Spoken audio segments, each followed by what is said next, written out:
Yeah. We are. You know what? Wait a minute, Dr. Chris. Every week you welcome me and you welcome them. I want to switch it around this week.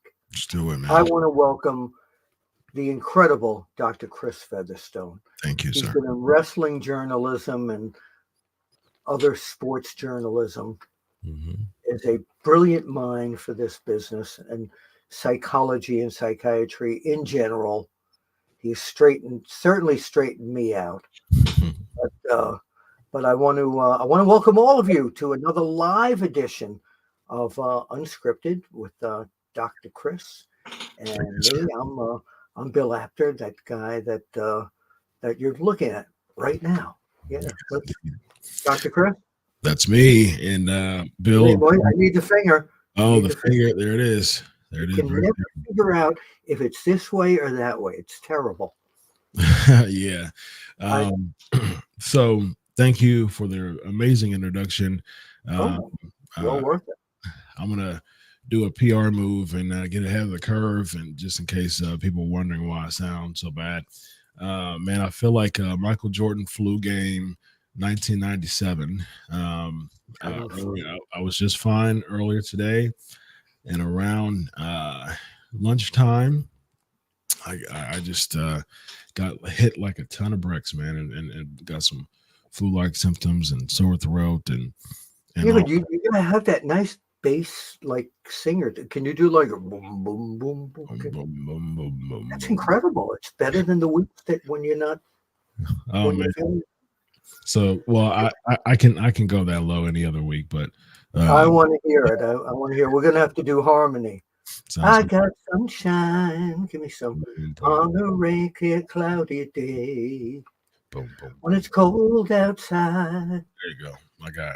Yes. Next week, when you're all better, you got to join me with it. I got you. Right? I got you. So I think that WWE mistakenly let a cat out of the bag, as the cliche goes, about a Hall of Fame inductee.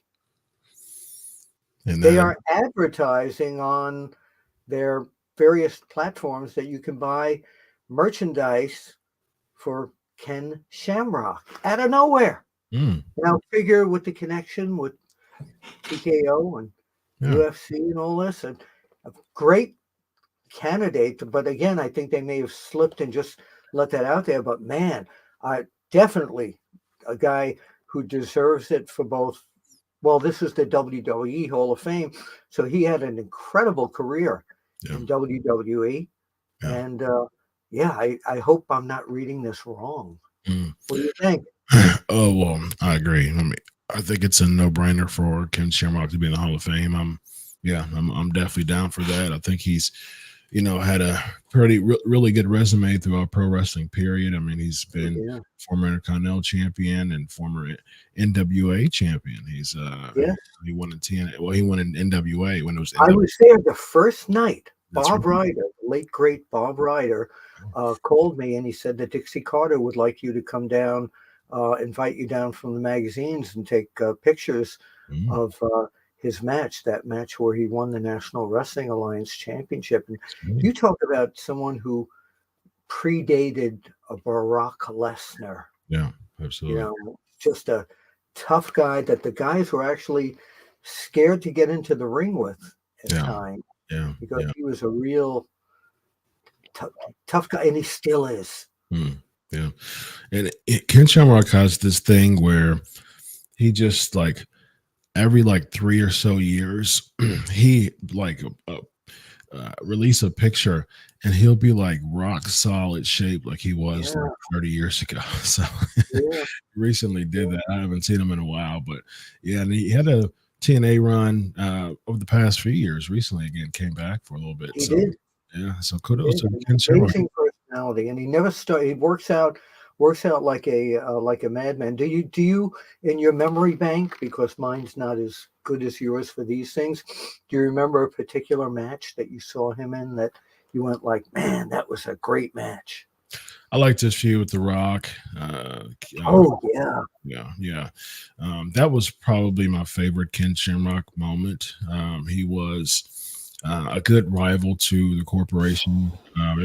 He looked legit, and he looked like someone who could, foe against the corporation. So, he anybody in the corporation, Ken Shamrock had the MMA skill set to take anybody down. And so I think that his feud with The Rock really helps put both of them on the map, really. Absolutely. And the thing is, when he wrestled, even if it was not called sports entertainment back there, you're really worried about the guys that he was going against, because everything he did was so solid and looked so genuinely like it hurt. Yeah. Him and Kurt Angle share the similar intensity. Yes. Mm-hmm. Yes. Yeah. Yes. Yeah. And they both had an ankle lock too. So that's right. Yeah. That's right. I wonder who took it from who. I think Shamrock predated Kurt Angle's professional wrestling career. Yeah. I know that Ken Shamrock in the early 90s wrestled for a little bit before he went to MMA. And so even during MMA and after MMA, it was Ken Shamrock was mid 90s as far as just really starting to get more into, toward the latter part, 97, 96, 95 really. But Kurt Angle, I think he debuted in 2000, if I'm not mistaken. Well, Survivor Series of 99, he would have gotten Sean Stasiak. So that was his debut. So Ken Shamrock predates Kurt Angle.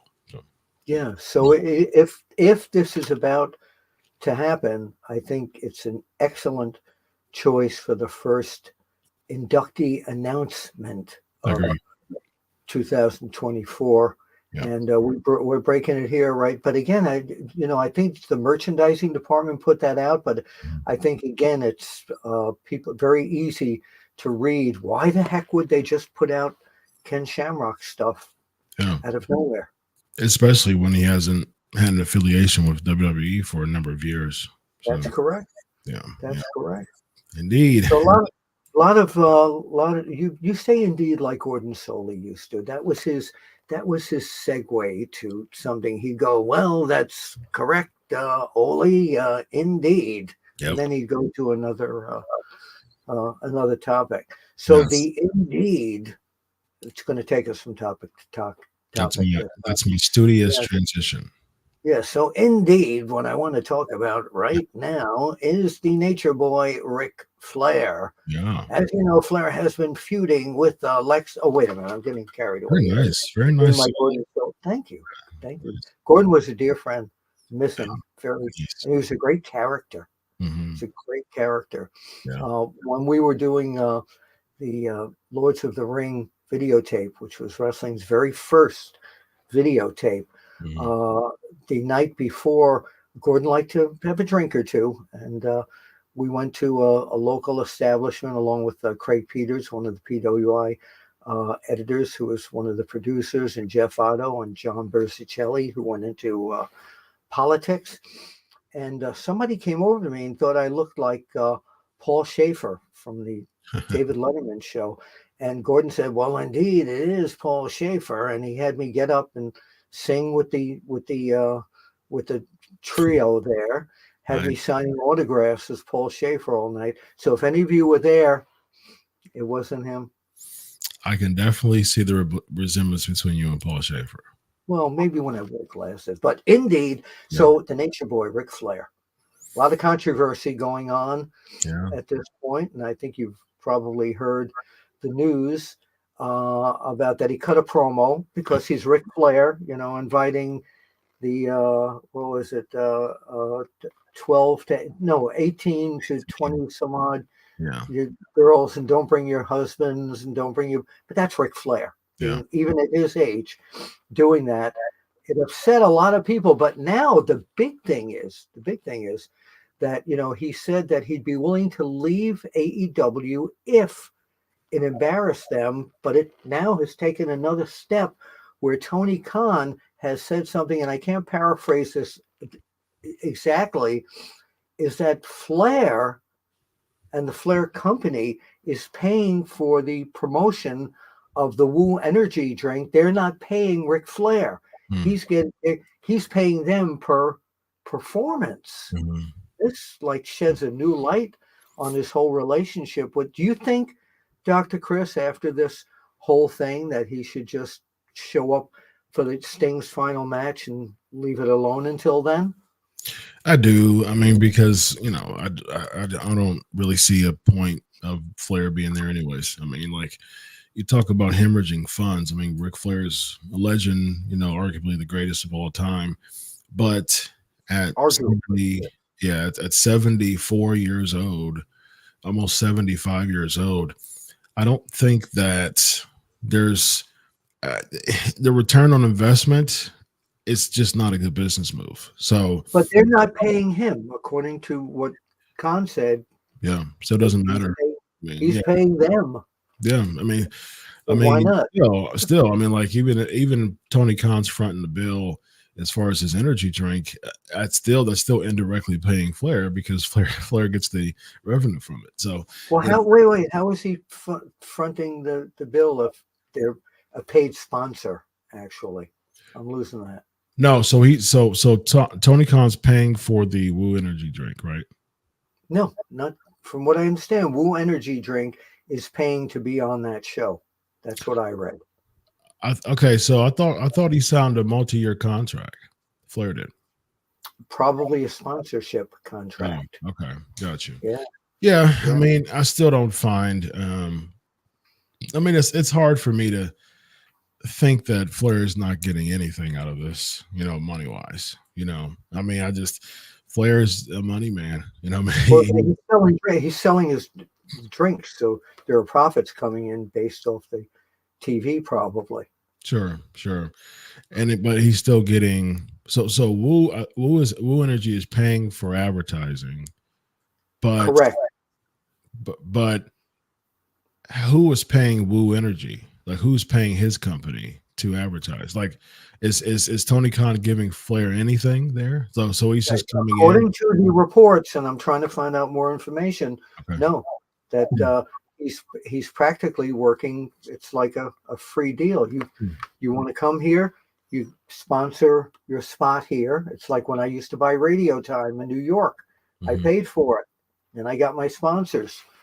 So yeah, but the necessity of Ric Flair, of course, it's nice to have him on as a legend periodically and to be in this Sting angle, but from what I understand from some of the talent that I talked to in the back, everybody was kind of upset. Some of them were delighted on the promo that he cut, because only Rick could do this. But there were also some people back there that were like, come on, this guy's like 75 years old. What's he doing? Well, here's my thing with that. I mean, one, I do think we need to figure out a little bit more of the contract. Because maybe Flair is getting paid by the energy drink or AEW or whatever. We'll figure that out. But as far as the comment, yeah, I mean, it was edgy. Yeah, it was risque. But was it illegal? No. I mean, Ric Flair. Yeah, I mean, so I don't understand. I mean, cancel culture, man. The thing is with cancel culture, man, it's like if you disagree with something, it's wrong. You know what I mean? It's like dead wrong, like to the point of like you shouldn't even have a voice to say what, how you feel nowadays. And that's the unfortunate part. That's the unfortunate part of having to step on toes and making sure that, okay, that you say the culture to make sure I don't interfere, I don't offend you. Okay, that you say, red. Okay, wait. No, I get you. Do me a favor, Chris. You're able to do this with your equipment here. If you can look up what Tony Khan said, you can find it on Wrestling Observer carried it as well, and it's on there today, and you can see exactly what I'm talking about. But what surprised me was, like you had intonated, is that he had signed a contract with AEW, and that's what I had heard and everybody else had heard. And yet this is kind of contradicting what that says. Have you got it there? Yeah, so he spoke with Joseph. Yeah, from Stetsky from the New York Post. He said he noted that the legend came with a high-paying sponsorship. He said that we're not paying Ric Flair. Ric Flair is essentially paying us. We're getting paid by Woo Energy for all of his appearances, so we're collecting revenue from them. So there you go. That's it. That's it. There you go. Yep. He said this about Ric Flair was on Club Shay Shay with Shannon Sharp. He said, I think some people are upset with me now that I went to work at AEW. I don't know why. If you're acknowledging and you think I've contributed to the business, and I know I have because I hear it every day, you would think they would let me do whatever I want to do as long as it doesn't affect them. I'm not going to get on TV and say AEW is better. I'm not going to do something stupid. I'm just working. That's all I know how to do. They're mad, not mad, but they did something. I'll tell you off camera. So yeah. So interesting situation. I mean, yeah, if he's, if he's in and out, I think that's okay. Yeah, I'm fine with that. That's okay, yeah, me too. He's not wrestling again. He's not involved in some. We hope not. The rumors, of course. You love the rumor mill here. The rumors are that he's going to get ready to be Sting's final opponent. I don't want to see that. I have zero interest. Who do you want to see as Sting's final opponent? Since it's going to be an AEW, does it have to be Darby Allin? I think it makes the most sense for it to be Darby Allin, unless MJF becomes heel by that time and he retires champion. Sting goes against MJF and or whoever is the champion at that point. They could switch it from MJF to a major heel. I keep saying it would be a great deal if they knew how, if they were just building up Wardlow to do that, to beat MJF, but there's still something off with that whole Wardlow thing. I don't know what it is. I know what it is. I'll tell you one thing that has plummeted Wardlow stock was the fact that he does not have the ponytail anymore. The what? The ponytail. You think? Come on. I think the ponytail, it's funny that those subtle things. He looks like just a 9 to 5, Tough guy. Just city jock. You know what I mean? Like that's what he looks like. I mean, but he's coming out and he's slamming these guys. And so he could be an actual threat to Sting as champion. But I'll tell you what, I don't think it's the ponytail. You know what I think is? There's some finesse missing. But sometimes, a lot of times someone's hair cuts can completely change the trajectory of just their appearance. I remember when Flair had to cut his hair for a little while in WCW, and it was just such a big difference. And to this day, he's in interviews and talking about how much he hated, that type of deal. But I do think that with MJF, with Wardlow, I do think his appearance changed dramatically because of the haircut. Because the thing is, he would have the ponytail, there's a type of powerhouse type of feel to him when you have just like the hair and then the hair swinging when you do the power bomb and stuff like that. It just that little nuances, of course, I think things from a psychological standpoint, those little nuances, it really helps your character. And now he just looks like everybody else. It was the man bun. Sometimes he would do the ponytail, but most of the times he would do the man bun, and it made him look intimidating. He was like, it's like if someone who's a big buff guy, can get away with the man bun instead of, you talking about my man bun, you got something to say? Like it feels that way. The Wardlow felt that way. Like, you got something to say about my man bun? Yeah, I didn't think so. So like he had that feel. Now he just looks like a city jock, like every other city jock.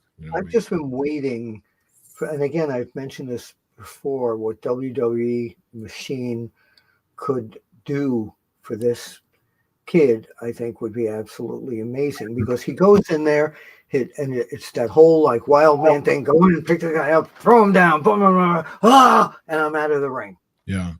I talked about Ricky Starks before, Bill, as far as them cooling off on his momentum, because there was a time, especially when he was a babyface, that he was just red hot, man. And he was so over, and he was so, as far as popularity is concerned, in AEW.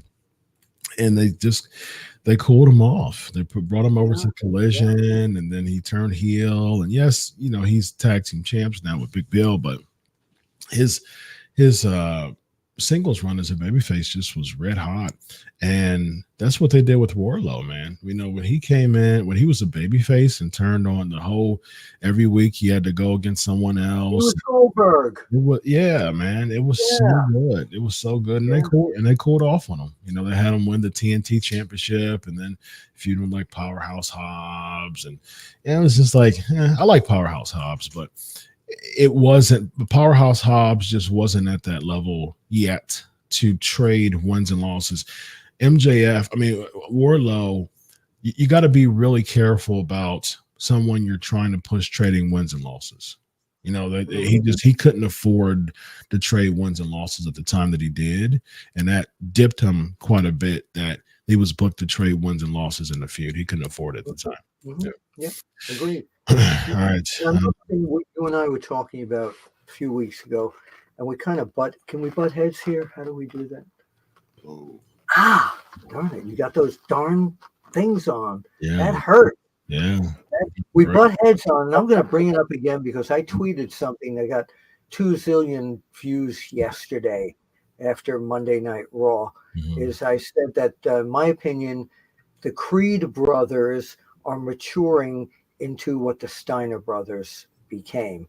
And after these last few weeks on the main roster, I am definitely seeing them. They seem like like more polished. Yeah. Everything they're doing seems to be definite. And I think if the WWE wants to really heat up the tag team division, which I wish they would, that these guys are perfect for that. Well, I don't think we bumped heads because I said that they're growing on me too. I thought you said they weren't growing on you at that point. They are growing on me. Yeah. My bad. like their in-ring work. I don't have the buy-in as much, you know what I mean? Because I do think that it's a matter of with the Creed brothers, their character just isn't strong enough. So, I just hope that they spent the time, just to keep this momentum I up, agree. not pull a Wardlow on them. I agree. Yeah. Yeah. Indeed. Did you also notice, by the way, that something that the WWE has not done in ages was on Monday Night Raw? They did a 2 out of 3 fall tag team match, no rest in between the falls, but 2 out of 3 falls. And I would love if they did that with the championship match. I think Gunther against somebody who could perform with him in a 2 out of 3 fall match would be incredible. I agree, but who's the guy? I don't know. I don't know who that is yet. If you had to pick one person, who's the guy?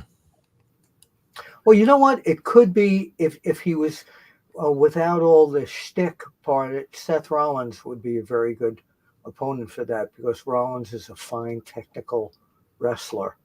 So I could see that. So he'll be double champ? No, I'm not. I'm just talking about you asked who an opponent would be. I'm just saying I think who should be feud for the title. Okay, so we're talking about for the title. Yeah. Well, actually, Ludwig Kaiser could do that too. Fine wrestler. I'm going Jey Uso, man. That would be my. Oh, now I want to say something about that, and I know this isn't the Legion of Raw show, but Jey Uso last night seemed to be a little bit off to me. I agree. Did you feel this is my night? I'm going to do it. This is it. I'm going to boom, boom. And then he was working from underneath a lot, or a lot of times he just seemed to like take a fall, and it just wasn't the Uso that was on the interviews. Maybe he was a little nervous. Maybe he had the flu. Yeah, perhaps flu game. I don't know if he was. Give it to me. I don't know. I don't think it was a nervous situation. He's a great performer, but I just felt that something was a little off. I mean, he's only been at that caliber. He's only been in that level one other time. You know what I mean? As far as a singles guy. So, all right, he built himself up so perfectly. Yeah, so perfectly last night. Well, all right. So we got a 2-minute drill. We got let's get through as many questions. Not a dental drill, right? Nope, not an Isaac Yankem drill. Okay. Thoughts on Sasha Banks' potential return to WWE? Well, Miss Monet, we don't know yet if she's going to come back to WWE, or she might sign with AEW or Ring of Honor. But I'd love to see her back in WWE because if Jade Cargill, who has said, "Just wait, we're planning things around me that are going to be really a gem and successful." I think a match against Sasha Banks would be in the cards. I think it would be magnificent. Indeed. Let's go with let's go. Of course, Super Chats gets the first dig. How about Bill Apter for Hall of Fame? What is that? Which Hall of Fame are they talking about? Double E. Yeah, I would love. I'm in 21 different independent Hall of Fames, and I'm flattered by that. I really am. But of course, WWE would be the crowning glory on my pro wrestling journalism and broadcasting career. Yeah, how about it? Yeah, I love it. Let's do 10 words or less. Here we go. A few more. Should Ric Flair be back in WWE for an appearance or two? Would that help WWE? I don't think it'll help WWE. It'll help Ric Flair, but right now he's hooked up with AEW. But I think, he and Triple H are friends, and I think if Flair decided to take a leave from AEW for any way, I think they'd probably bring him back once or twice just for a wave. Nice. 10 words. That was fantastic. Right on the money. Thoughts on Adam Copeland and Christian Cage being on Dynamite and not pay-per-view? Oh, it took Adam Cage. I'm sorry. Christian Cage. Adam Copeland. One more time. I didn't hear it. Thoughts on Adam Copeland and Christian Cage being on Dynamite and not pay-per-view? Oh, well, it's a ratings per view. I think that's great. Somebody asked me today. They said, do I think that Adam is going to turn heel and go with, I think it's going to be the other way around. Fans want to see them as a tag team again, as a babyface tag team. So even if it's just one time, I'm looking forward to that. Nice. All right. Last question. Pardon me. You okay? No problem. No, your flu is starting to come across the line. I got the mist. Ooh. Had I known you were going to do that, I would have had a spray gimmick. Oh, maybe we'll try that next week. Yes, indeed. All right, last question. Who do you think? Let's do this one. What's the biggest surprise entrant WWE could use for the Royal Rumble? For the male Royal Rumble? Sure. That would be Chris Jericho. Interesting. What do you think? Ric Flair. No. All right, one last question. Of course, we got Rollin 1999. Hey, Rollin. Thank you very much. Let me give you a. There we go. You guys said last week that the WWE needs a face for the company, but hasn't the last 2 or 3 years proven that WWE doesn't need that old strategy? With no face, aka no Roman, no WWE champ on TV, WWE is making more money than ever. I think that Roman being there was kind of like the catalyst of it being, so, those numbers happening. I do think you can't always judge, money flow currently by success. You know what I mean? Like financially, yes, but product wise, you can still have a poor product and making good money because someone's a good businessman. You know what I mean? That's like someone selling a clothing product that looks horrible, but they know how to sell. You know what I mean? They know how to market. It's all about the marketing. Absolutely. Yeah. So my bottom line on this is that, they had Hogan, they had Ultimate Warrior, they had all the brand names. Yeah. And now, but they didn't have WWF they had it as the brand, but it wasn't the stamp. And now people say to me when I cover wrestling, oh, WWE, they don't ask me, do I cover Ric Flair, John Cena, or any of these people? They say, oh, do you cover WWE? They're now the number one wrestler, sports entertainer brand. Indeed. All right, Bill, let's wrap it up. Let the listeners know where to find you and all things Wrestle Binge and your contribution to the channel. Well, please subscribe to Wrestle Binge because Dr. Chris and I are live every week right here. And also follow Wrestle Binge, follow the Time Machine, along with Holla Holla, Teddy Long, and Mac Davis, and all the great programming on there. And you can follow me at Apter One Wrestling. Nice. So, thank you guys so much for. Wait, where can they find you? At Chris Prolific. I know that. I have 1, 2, 3, 4 shows a week here.